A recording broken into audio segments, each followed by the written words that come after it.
വിശുദ്ധനായ ഗീവർഗീസിന് ആ യാളിയെക്കുറിച്ച് ഭയമില്ലായിരുന്നു. തന്റെ മേലുള്ള ദൈവ ചൈതന്യം വലുതാണെന്ന് കണ്ടപ്പോൾ ഗീവർഗീസ് അതിനോട് അടുത്തപ്പോൾ കുതിര പിന്തിരിഞ്ഞൊന്നും പോയില്ല. കുതിരയ്ക്ക് മനസ്സിലായി തന്റെ പുറത്തിരിക്കുന്ന അശ്വാരൂഢനായിരിക്കുന്ന മോർ ഗീവർഗീസ് ദൈവത്തിന്റെ പ്രതിപുരുഷനാണ്.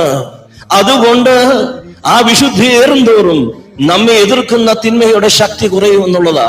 അതുകൊണ്ടാണ് വിശുദ്ധന്മാരുടെ സന്നിധിയിൽ വരുമ്പോൾ പിശാചുക്കളൊക്കെ മാറി മാറി പോകുന്നത്. ഇതൊരു യാളി എന്ന് മാത്രമല്ല, കേവലം ഒരു സർപ്പം മാത്രമാകിയില്ല, ഇതൊരു പിശാചായിരുന്നു. ആ ഒരു സമൂഹത്തിൽ ദൈവവിശ്വാസം ഇല്ലാതാക്കുവാൻ ശ്രമിച്ച ഒരു പിശാചിന്റെ ഒരു തന്ത്രം കൂടിയായിരുന്നു അത്. അവിടെയാണ് വിശുദ്ധി നിറഞ്ഞതിന്റെ കാര്യം കണ്ടപ്പോൾ ആ സർപ്പത്തിന്റെ ശൗര്യം കുറയുകയാണ്. നമുക്കറിയാം, യേശുതമ്പുരാൻ ഈ പിശാച് ബാധിതരെയൊക്കെ സുഖപ്പെടുത്തുന്ന ചില സന്ദർഭങ്ങളുണ്ടല്ലോ. ആ സന്ദർഭങ്ങളിലൊക്കെ പിശാച് പറയുകയാണ്, ഭയപ്പെടുകയാണ്. അതിനു മുമ്പൊക്കെ അവർ